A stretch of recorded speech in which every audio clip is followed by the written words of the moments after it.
Hey guys, thanks for checking out the My Career Path podcast. Today I have another awesome interview with Dawn Brooks. And Dawn actually started her own organizational business with her daughter a year or two ago and is now doing really well. And so she shares her story about how she kind of figured out what her strengths are and just kind of jumped in and leaned into those to really make a really awesome career for herself and provide for her family. So let's get into it.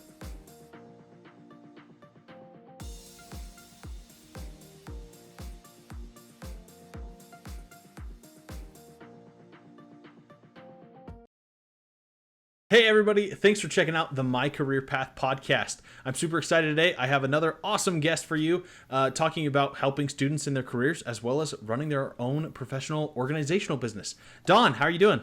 Great. Good. So tell us a little bit about what you do, both in kind of your personal business that you kind of have on the side and then as well as your main job. Yeah. So actually, the professional organizing business, B&B organizing, is what I do full time now. And okay. I recently retired from Idaho State University, and that is where I spent the bulk of my career before that. And there the position actually was called instructor coordinator. And I worked in the university honors program at Idaho State University. Oh, that's awesome. Did you like working at ISU? I know being up here in Pokey, it's a pretty good college.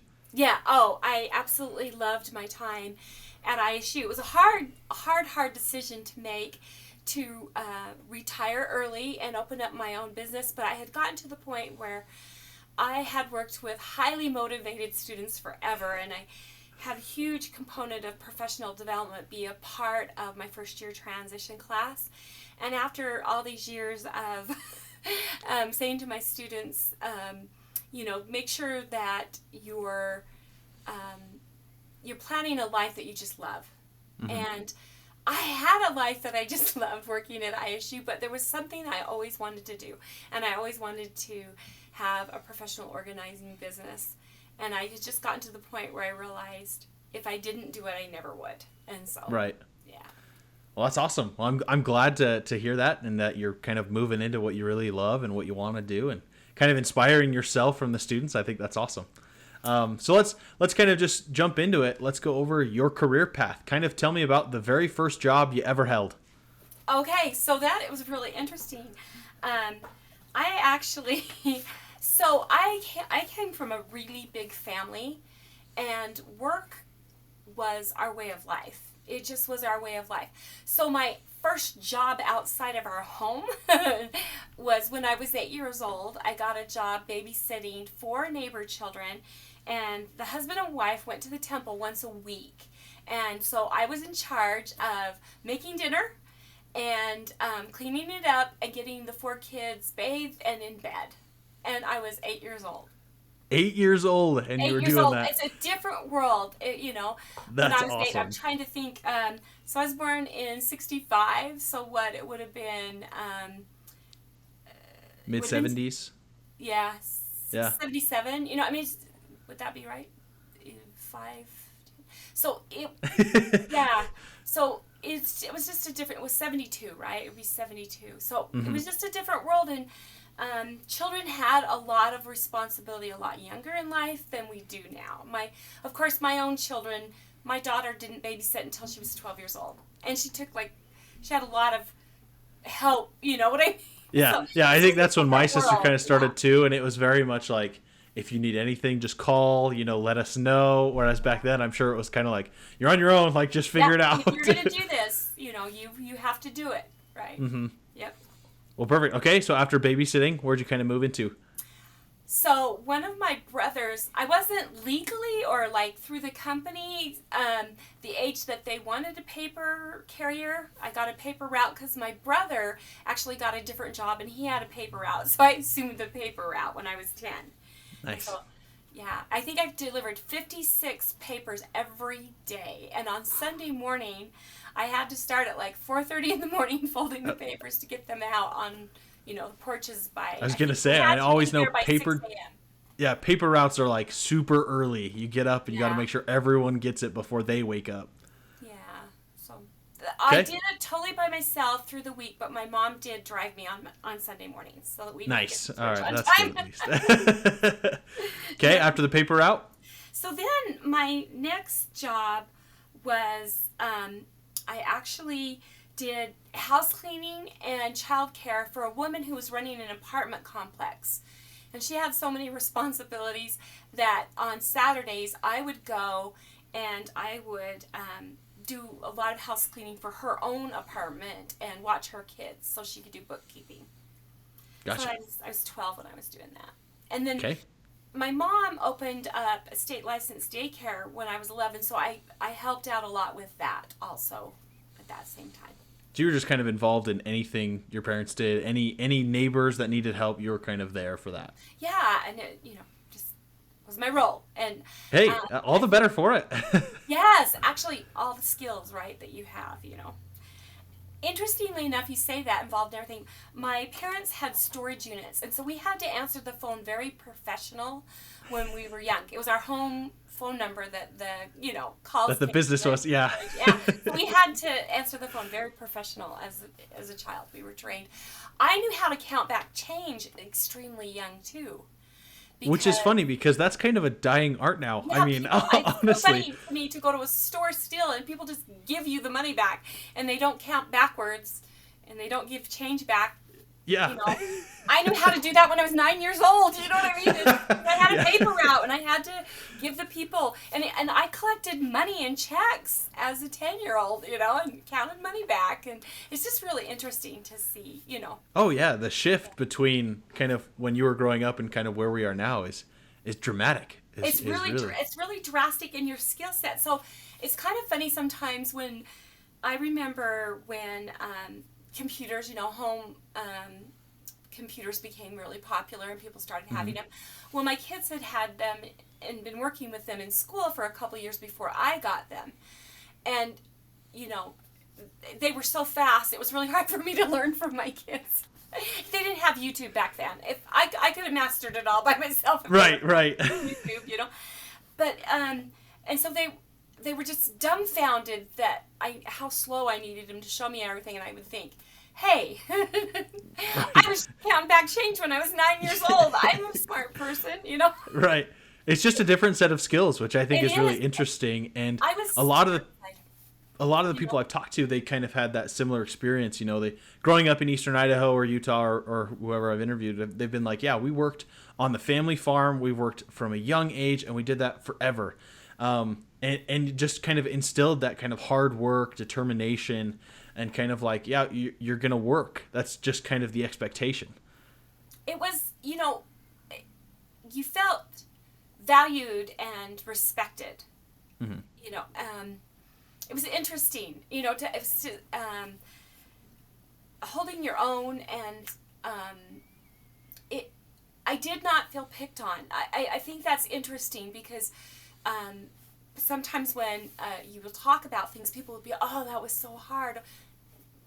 I was capable. It was Right. It was what you were doing. You know what I mean? You weren't just sitting there thinking, oh, my life's so hard. You just lived your life. You know what I mean? Well, yeah. Well, and it's something that kind of, I read the book, The Comfort Crisis by Michael Easter, and he kind of talks about that, just kind of how we enjoy these kind of normal commodities that make our lives easier. It doesn't mean we have less problems. It just means smaller things feel like bigger problems. And so we feel, maybe that was where the mental health crisis and everything's kind of coming up, where there's a big feeling of anxiety and depression. It might be, we just are so comfortable that maybe we're just not used to it. Yeah, I really believe that. What was the name of that book? I think that's important to... The Comfort Crisis. The Comfort Crisis. I really do believe that because when I was little and something was super hard, I knew if I did it, I would feel stronger and better. Mm-hmm. I knew if I did it, I'd like myself more. Do you know what I mean? Not that I didn't, but that figuring that out, I would be able to do it, and I'd be independent, and I'd have more to offer and stuff like that. And I watch children nowadays, and they will talk about anxiety, and they'll explain it to you. It's very interesting to me. Well, yeah, and I just think it's different challenges that we experience, where Right. we feel things differently, and not necessarily that one is better than the other, but the fact that you're kind of challenged and you have to work and kind of go through that kind of builds up kind of a fortitude to these things. You're more resilient. You're more capable, like you said earlier. Well, and I think that it's interesting. Self-respect comes from meeting challenges. Mm-hmm. You know, and it's kind of an interesting thing to think about because it's something I've thought a lot about, and even starting a new career, a career where I sensed and had natural abilities and gifts, and still, you know, one thing I'm loving about this new career, just like I did with my other career, is the variety of what people want us to organize. And sometimes I come up against something that I haven't organized. I have that skill set and I can, but something I haven't organized yet, and it is really rewarding. But it's a little humbling too, right? Right. Well, perfect. Let's kind of go into your teenage years. What were kind of the jobs you held in your teenage years? Okay, so I worked at my mom's state licensed daycare all the way through until I got married. And I got married young. I got married at 18, and I moved to a very small town, Malad, Idaho. It was much smaller in 1983 than it is now. Yeah, I'm There's sure. a couple of gas stations and things there now. You know, there was a gas station, but so I worked at the Dude Ranch, which was it's a cafe that still exists there, and I was a waitress. And I also worked at the Sweeten Agency, which was an insurance real estate place. So Monday through Friday, half day, I worked at the Sweeten Agency. And then on Friday and Saturday evenings, I worked at the Dude Ranch. Gotcha. Well, that's awesome. So you kind of got the waitress thing, and then you kind of started probably your organizational skills. You kind of developed those a little bit more there too, huh? Right. And, you know, it was interesting. A lot of it started when I was very young, and my mom would like go get food storage, and we need to make it fit, right? So that's a beginning. And then sharing a bedroom with sisters and trying to make things fit. And for some reason, I just had a real knack for it, and I loved it too. It was also very satisfying to me. Mm-hmm. And my sisters wouldn't want to have to do that, and I loved it. It gave me a great big sense of satisfaction when I got it to fit right. It looked good, you know. My family always called it playing Tetris, whether it be packing the car, you know, kind of doing storage or whatnot. It's just like that. You got to make sure everything lines up, you know, and it just fits well. What do we need first, and what has to be used to get, and what? And it was rewarding to me. Perfect. So once my first child was born, he was premature, and he wasn't supposed to be around other children till he was a little bit older. And so what I primarily did, you know, for quite a big span of time, is I was a stay-at-home mom and really focused on my children. Mm-hmm. And I wouldn't ever have anybody diminish what you're learning doing that. There are so many skills that come from living on a budget and, you know, living within your means. I lived in a 950 square foot home, and there eventually ended up being 6 of us. So to make it still be a beautiful home and orderly and where the kids could play and all that, I had to highly utilize the little storage area in the basement that was super, super teeny, just barely bigger than the furnace, and the attic of that home. And rotate everything in and out for seasons for my kids' clothes, you know, because we have seasons in Idaho. And rotate things in and out for developmentally where age they were for their appropriate toys and stuff. And, you know, sometimes I think that women feel, and then nowadays men choose to also be the stay-at-home parent and nurture like that. Mm-hmm. Sometimes they don't realize how wonderful those skills are, right? The active listening that an attentive parent has to do, the schedule building, the, you know, planning. Oh, there's so much juggling that goes on. There's so much in there that I learned, but I also valued it and knew that it was transferable. I understood that it was transferable. Mm-hmm. That's awesome. Yeah, and I would totally agree with that, especially kind of being, I mean, you're a role model to your kids. You're kind of the CEO of the home for most of the day, and, you know, almost all day when the husband comes home too, in a way. And so you're really like, okay, how are we going to get this done? How are we going to do this? How are we going to make sure everything's checked off? I mean, you're doing so much managerial work and kind of administrative things that you might not realize. Yeah, and one thing that I didn't realize that I was developing, I wasn't as aware of how it was a very humbling situation. My children, almost all of them were born very, very premature, and my second child had a disease where her skull had grown too fast in the womb, and she needed surgery when she was really little. And at that time, my husband was between jobs, and so it was an issue with insurance. So to make sure that she got the high quality care, and a fine neurosurgeon did her surgery, I went and met with him and explained our situation and set up a payment plan with him. Wow. And I did that with her pediatrician. And I was learning how to negotiate. I was learning how to advocate for myself, and I also learned how wonderful people are, because I remember her pediatrician sitting across from me, and he said, "Come here." And he took me to his front desk office people and said, "If she pays $10 a month, that's all she can pay, and it's paid. There will be no financial charges. If she, and she will pay more as soon as she can."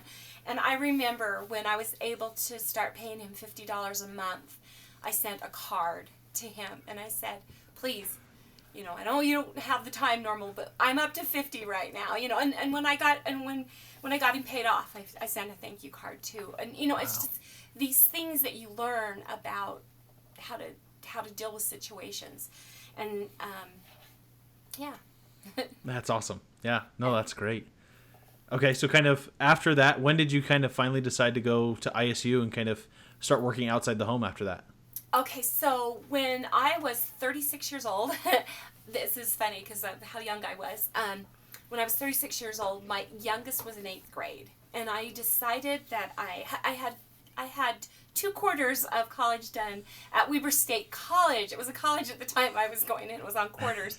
I had that done, and he was in 8th grade. My children were thriving and doing well, and so I felt like I could return to the whole thing. With me going to school in Malad, Idaho, I would have to commute because they didn't have all the distant learning and all that. So I was going to have to commute, and it was going to be a matter of when my kids got on the bus, I was headed out, but I was going to be home before they got home. Mm-hmm. And so I felt like that was a good time. I had the dream of becoming a seminary teacher. I couldn't think of anything more valuable than being able to teach the gospel to students who are at ages where they were making really important decisions in their life, developing their own value system independent of their parents. And so that's what I thought I was going to do. And I found out I needed to have a bachelor's degree to do that. So I started earning my bachelor's degree. And by the way, I cleaned the hospital, Oneida County Hospital. I cleaned the floors at night so I could afford gas. Wow. I traded off with my 2 teenage boys. We all, one of my sons was in the band, and when he had to go to events, then I covered, and the other one was in sports, and you know what I mean? We 3 shared it, but it was my gas money to get to the university. That's awesome. Wow, you were just a hard worker throughout your life. That's amazing. Well, and that was streamlined too, because I would ask the teachers if I could record their lectures, and some allowed it and some didn't, but I could just listen to that while I was cleaning the floors. While so you're that cleaning. was my study time too, Yeah. Well, perfect. What kind of bachelor's degree did you kind of go for? What was your main focus? What was interesting is it was hard for me to decide what one to get. I started taking some education classes because I thought I'm going to be a seminary teacher, and it didn't feel right to me. Mm-hmm. And I thought, oh no, I was just going to get my secondary teaching degree with an emphasis in history, Right. And the education stuff, it just didn't feel right. I guess that's the best way to describe it. And so I remember being very oh my gosh, if I need something that I can fall back on. To become a seminary teacher back then was extremely competitive. It was in 2005 to 6 when I was literally in the program, and that's when I was going to be there. And so I was like, if I don't make it, I've got to be able to, I've got to be able to make my way in this world, because I was also getting, at times I had to do student loans to pay for, for my tuition. So it's like, oh my gosh, I've got to be able to pay this back, and help out also, right? Right. Yeah. My kids were I want to going on contribute. weekends and going to school and all that, and I needed to be able to contribute. And so I was trying to decide what to do. And I remember talking to one of my professors and telling him, I don't feel right about this, but I need skill sets. I need stuff that's marketable so that I can. And he started laughing really hard, and he was like, Dawn, what about speech? What about communication?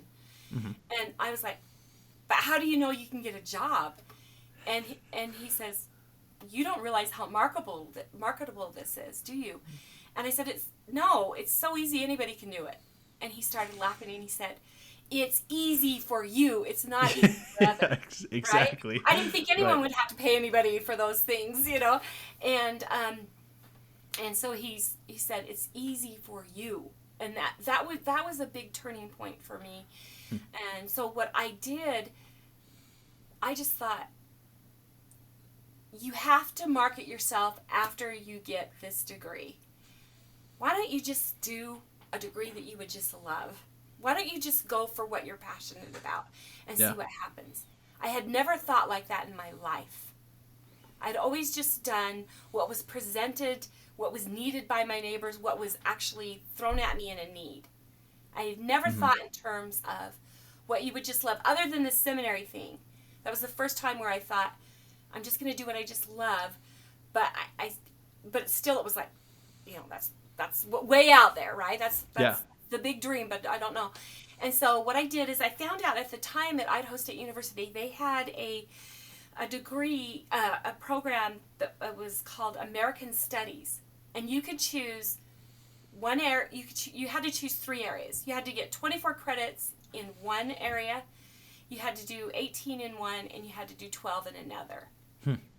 Yeah. And so what I did was history, philosophy, and communication. That's awesome. And I think I also just kind of want to echo that point where you said earlier, where they said it's easy for you, and you're able to identify kind of what a big talent is for you. And whether it be something as simple as communication, but some people have the hardest time kind of communicating and being able to do that clearly so that others can follow along and understand is a real skill to have.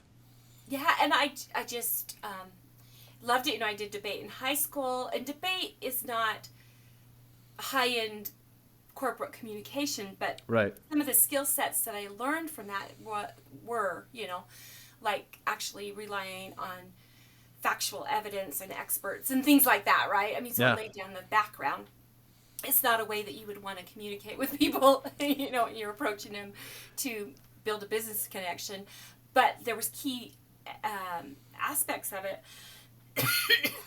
Key aspects of it, like I said, that, consider the source, expert, finding the best expert, the most knowledgeable, letting their credibility speak for you and things like that had laid down the foundation. That really was advantageous to me, what I mean? And so that was a scary but exciting time in my life. And then I actually was in the seminary program, and I was asked to take over for a seminary teacher who had to leave during the school year. And because that was going so well, I thought, my dream's coming true. This is going to happen, right? And so I did that.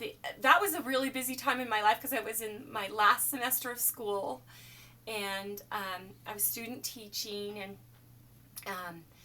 anyway, when it came down to it, I did not get hired. Oh, no. And it was one of the hardest things that I've ever experienced in my life, because I felt like it was the thing I was most passionate about. I felt like I was doing well. It was just hard. It was a huge disappointment and a heartache. And me and a couple of the other men that were in the program at the time, when we didn't make it, and some of the other people did, but we didn't make it. And sometimes when we crossed paths with each other, we would joke we were in God's army, That's right. God's navy is what we were. God's navy. We just did, we did the work, but it didn't work out, and it was hard. It was really, it was kind of almost like, if I can't do that, what I'm most passionate about, how am I going to be good at anything? Right. What am I going to do? It's a really painful time for me. And a man who had gone through the seminary teaching program with me, he was working as the register at Idaho State University.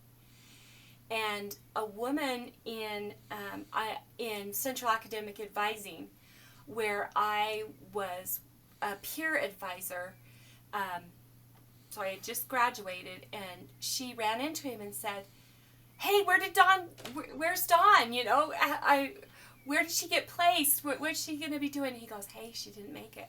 She's not. She's not. And the woman was shocked, and she said, do you know how to get a hold of her? Can you have her call me? And so he sent an email to me, and I called her, and she offered me a graduate assistantship right there on the phone. Wow. I know. I was just like, my biggest heartache, I'm trying to process it, but also this amazing, amazing opportunity. And I was filled with a lot of just concern about my ability to succeed, and what if I do this whole 2 more years, what am I going to do with that? You know what I mean? Right. And I didn't have a program picked out, but they were on a real tight time frame to give that graduate assistantship. So I had a week to find out. I had a week to figure it out. To figure it out and get signed, into the program and accepted and go for it. And it all worked out. But I decided to go with into communication, a master's of rhetoric, which is communication and persuasion. And that all came together in a week, and then I was, so I was. Well, awesome. So I graduated in December, and in January I started in my program and started as a graduate assistant. Wow. So that was unreal. Well, and I'm sure that helped you bounce back, because I think a lot of people have that same kind of a feeling where you think you're passionate about one thing, and maybe you are, and you kind of get into it, and then you kind of go, this isn't actually what I thought it was going to be. This isn't actually as good as I thought it was going to be.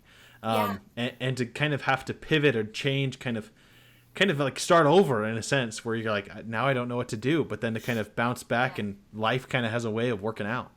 Yeah, so here I am in this program. I'm earning, a master's, but it's like, what am I going to do when I get done with this? Yeah. I mean, I'm not going to say no to this opportunity. Right.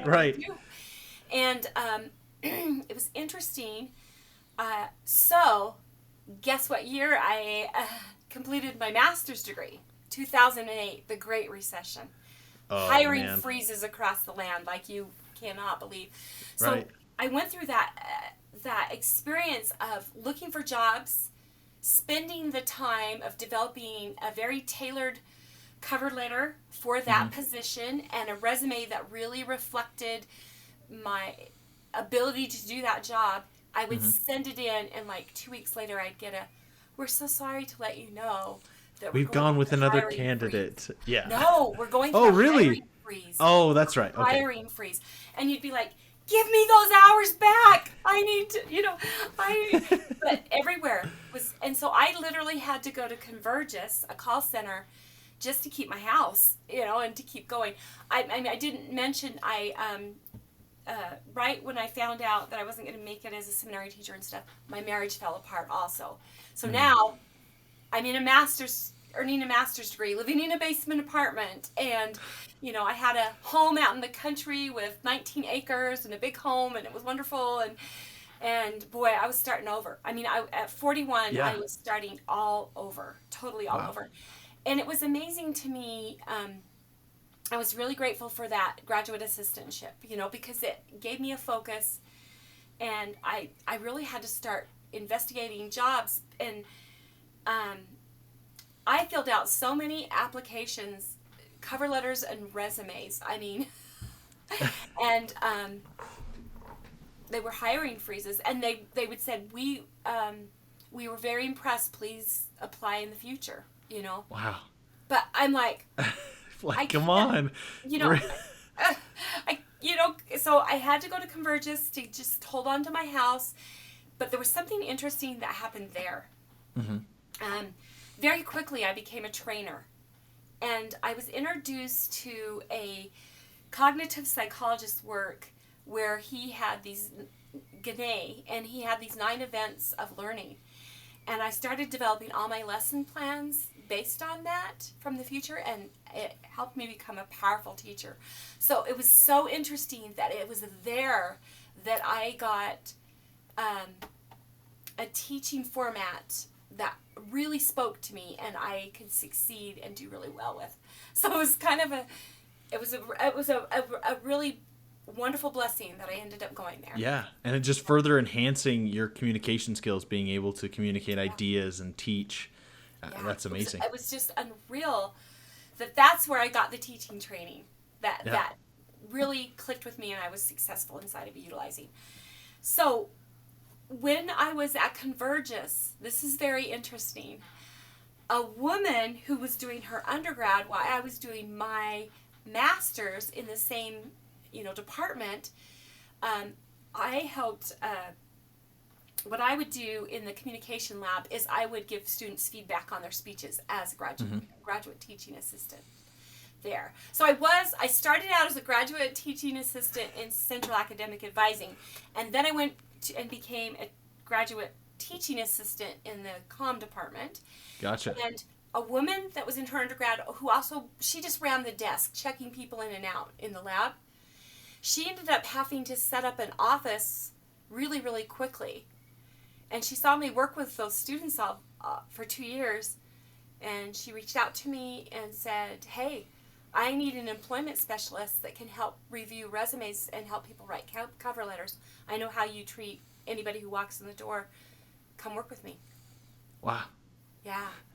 And just the importance of kind of having those relationships, having those connections. It was unreal. And it was unreal because we did not develop a friendship there. We were kind to one another, but I was 41 and she was very young, and right.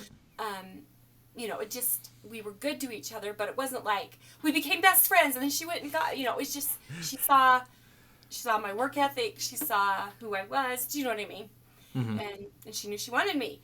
And so I was there, and I was there for 9 months. No, it wasn't even 9 months. It was 7 months. Mm-hmm. And then the woman who was actually the director over Central Academic Advising called me and said, please apply for this position. Wow. An advisor position had come up. They were on a hiring freeze, but they were able to do, hire at least one more advisor over time. So that was a whole year later. And how long did you stay in that position afterwards? I stayed there for 5 years. I was in Central Academic Advising for 5 years. Interesting, very quickly after I got on, so there's a director in that program, and then the next person in line was the senior advisor. And within 9 months, I was the senior advisor. Wow, that's awesome. So it happened fast, and I feel that having the big dream of becoming a seminary teacher and then it not working out, I feel like I was a much better advisor than I would have been had I not experienced it not going, and the importance of plan B, and looking for opportunities and turn to warm connections you've made, and you know what I mean. I was a way better advisor. Yeah, you had so much experience that you could draw from that really get your points across, get your teaching across to say, hey, this is what has worked for me. This is what works.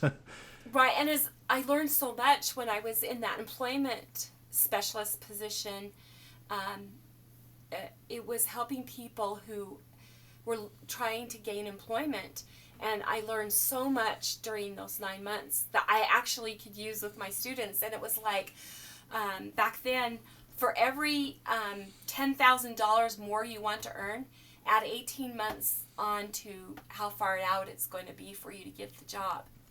So that's 18 more months of experience, or 18 more months of, things like that. And when you hit like 42,000 and above, it's going to be an additional 18 months. And nobody ever tells you that until you're in there scratching and digging for it, right? Right, until you're trying to get to it. Yeah, that's an awesome point.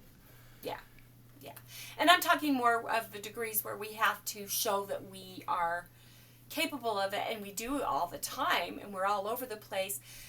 I'm not talking about, you license to become a doctor or a nurse or something like that. I'm talking about with your other degrees where you have to do that. Yeah. Well, let's kind of go into your organizational business that you started with your daughter, because I think that is, I love talking with people about their entrepreneurial adventures and whatnot. So how did you guys decide to create that? So what over the years, I had gifted friends and family organization as a gift, like a birthday present, a Christmas present, like when they had a baby. I wouldn't buy diapers and stuff for people. I'd say, I'm going to give you 6 hours of organizing. I'll help you set your nursery up, or I'll come help you, do your storage room now that your baby's here, or you know what I mean? And so I had done that for a long time, and almost every time I'd get done, people would say, you should start a business. People need this help. You should go into business for yourself. People really need this. Yeah. And it was so easy for me, and I loved it. I couldn't imagine that people would pay for it. And then what happened a couple of years ago, it just became very trendy. I started seeing it all over the place. And I was like, people are paying for it. They're not just sisters and aunts helping each other and best friends helping each other do closets. They're getting paid to do it, Yeah. And sometimes when I would watch some of the shows and stuff, I'd say, this is so impractical. I mean, it would just rub me wrong the way they had set it up. It was going to be very hard for a family to maintain that the way that it was set up. A huge emphasis on the aesthetics, but the functionality, and things can be very functional and beautiful at the same time. But function has to come first if people are going to be able to maintain it. Right. In order to sustain something, I mean, people have to continue to kind of be like, yes, this is where this goes. This is how this works. And do it every time. It has to be kind of intuitive. You have to ask your client, where would you go to find that? Right? If you had to get the screwdriver, where would you go to find that? And you have to, and what do you use most has to be most accessible. And a lot of times that's big stuff that, you know what I mean, that you're going to have to work around it. It's still going to look beautiful, but the function of the whole thing has to come first. And then it'll work out, and it'll be beautiful and laid out well. But it was interesting that I'd be like, oh gosh, help them. And so that was like, I'm going to help them. Yeah. And so you guys kind of created this idea. And then what were kind of the first steps? Did you do like a website? Did you kind of just do referrals from friends and family? How'd you kind of get going? So what we did is we literally took a class, how to grow and start your own business.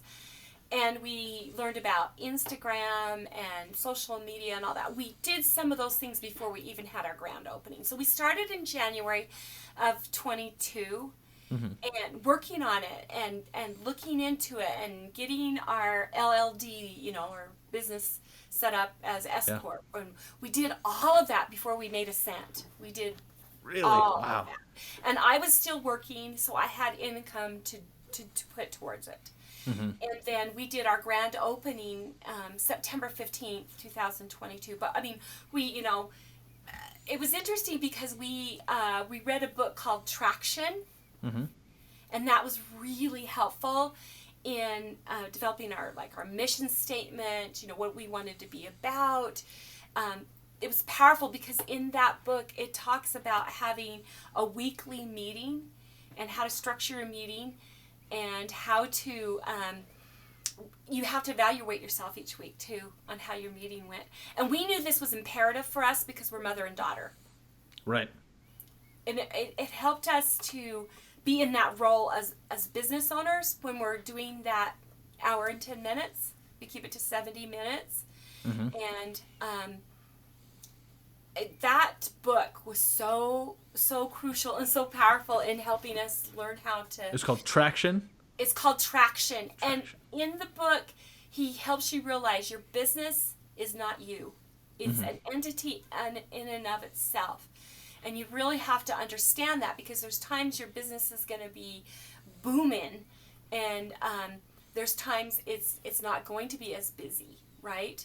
And things like that. And your business, you have to be able to see it as something you created, but it's not you. Yeah. It's something that you're kind of working on maintaining, but it's separate. And I think also with kind of working as a mother and daughter, you kind of have to separate that a little bit as well. I've worked with small businesses where it's kind of, family members, brothers or whatnot, and they have to work hard at it. You sometimes things are said that doesn't mean that it's talking about your character or your person in general, but something that needs to be done in the business. It's really interesting too, because my daughter and I have very different strengths, and there have been really hard moments because we have very, very different strengths. So she is very much more practical on the money side of things, and I am this, organizer, right? Yeah. I'll be like, and we need this, and this, and we need that, and she's like, okay, so are they going to order it? Are they, you know what I mean? And, right. and have you communicated that with them? Have have they agreed to pay for that? Or is it something that you want for them, but they don't want for themselves? That right. It's really been interesting, and we see things so differently. It's funny because we are mother and daughter, and that is our strength, and it's what's helped pull us forward. And it's so interesting, like when we met with a team to do our website, we had designed our own website, and got us through a little bit, but we weren't happy with it. It was very obvious it had been done on Wix. Gotcha. It just it's that simple template that kind of a lot of people do. And it got us a certain distance, but we didn't feel like it reflected our brand, the quality of our organizing. And so we felt like that was important. And we met with the team, and they were laughing their heads off at how different we were. Between you and your daughter? That's yeah. awesome. So they'd be like, okay, so are we okay? Yeah, exactly. And we're equal owners in the business too. You know what I mean? It's not like, oh, I own more, or she. You know what I mean? No. Right? Yeah. Like we're complete partners. Authority or decision making power. So, and but I love how much we've grown. And we've had to, we've had to say, hey, please don't say that in front of a client. Both of us have had to say that to each other, Let's save that for our Monday morning meeting. We have a meeting every Monday at 9. And to protect our family members, we don't talk about our business at family events. That was something we decided early on when we were doing this, is that we didn't want anybody else to feel like we were closer, or we don't talk about it at. We didn't want to isolate anyone else just because. I could see that. Yeah. And two, you could get burned out, right? If you didn't have a break from it, you could get really burned out. Yeah, no, I get that too. This is our family time, We're gonna separate it. Yeah. So, if someone were to apply for a job at Escort, at your organizational company, what would be kind of the main traits that you would look for in an applicant? It's gonna probably not be what people would think. Active listening.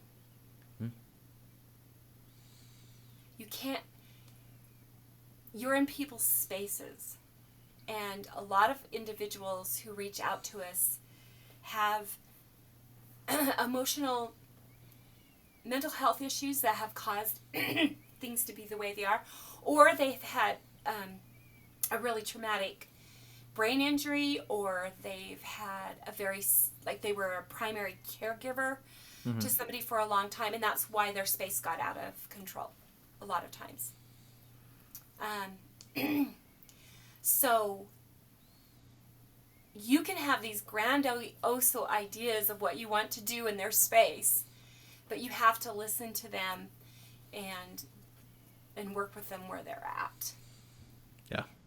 You know, you're going to want, you're going to want any downsizing. So there's like different aspects of organizing, right?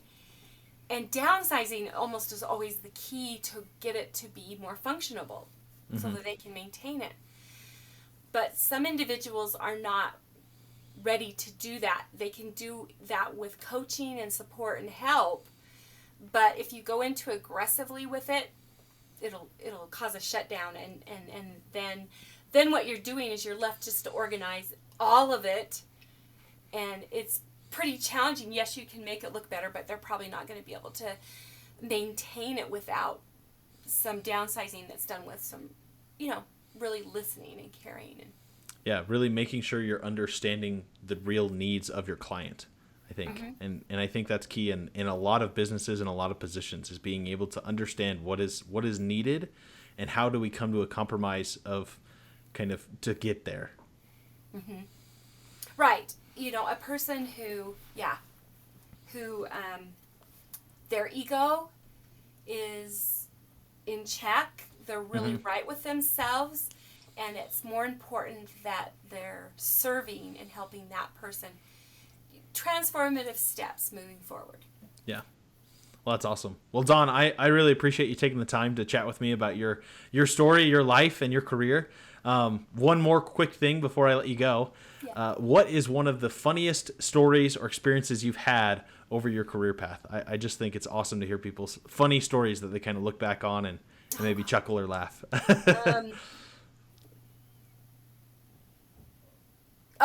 I know one that was real fun for me. So when I started advising in 2009, there was a lot of students from Saudi Arabia and Kuwait and that attended Idaho State University. And I loved working with these students. I just loved working with them. And I had a dress that was kind of gathered right here. Okay. And young man, just think culturally where he's from, a woman being pregnant would be, a really respected, very, she's a mother, right? I mean, that's probably the predominant role for women in their society. And so he asked me when my baby was due, and I wasn't pregnant, Oh, no! The way the dress was gathered, and I said politely to him that I wasn't pregnant, but he was mortified, And of course, who wouldn't be? Yeah, he was mortified. I said, no, I get it. And he just kept saying, no woman would dress like that. Why I am without being pregnant. She wouldn't have the gathers. Ooh, Yeah. Anyway, he was mortified, and I helped him a lot of different times, and helped him with different things, and he kept coming back and for advising sessions, and he was struggling in some classes, and I showed him how to get the tutor's help, and called and found out there was other tutoring in that department, all kinds of things. Anyway, he came back so that was in the fall, and he went home for the break, winter break, and he came back in the beginning of the winter semester, spring semester, and he brought me, it was so unreal. All the stuff he brought me a coat, some shoes, a dress, a whole bunch of figs. His family has a fig farm and everything. His mother told him he had to be super good to me until he got his degree because he was so hurt. He hurt my feelings. He was so mortified. Oh my goodness. He told his mother, and she always made him bring me stuff. And I was like, no, I'm good. No. It's okay, yeah. Yeah, he felt so terrible. He felt so super terrible about it, That's awesome. There was always those funny situations too where a student was kind of advisor shopping, right. Where we're looking at the case notes of the last advisor, and a student's in front of you saying, oh, she told me to take all online classes because that would probably help me out. And I'm reading right here. I highly encouraged him as a first semester student to take in-person class. Yeah. So you have that situation of, how do I work with this? Because they're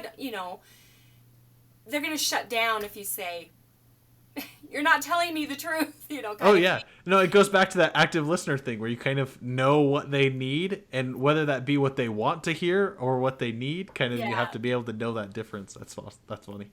Yeah, it's so you'd have to sit there and think, how could generally we advise students to do more in-person classes in their first semester. Yeah, to kind of get going. I'm sorry that happened, and let's make sure that most just and you're trying to be really respectful, and that colleague, and how they so you always had to be really careful and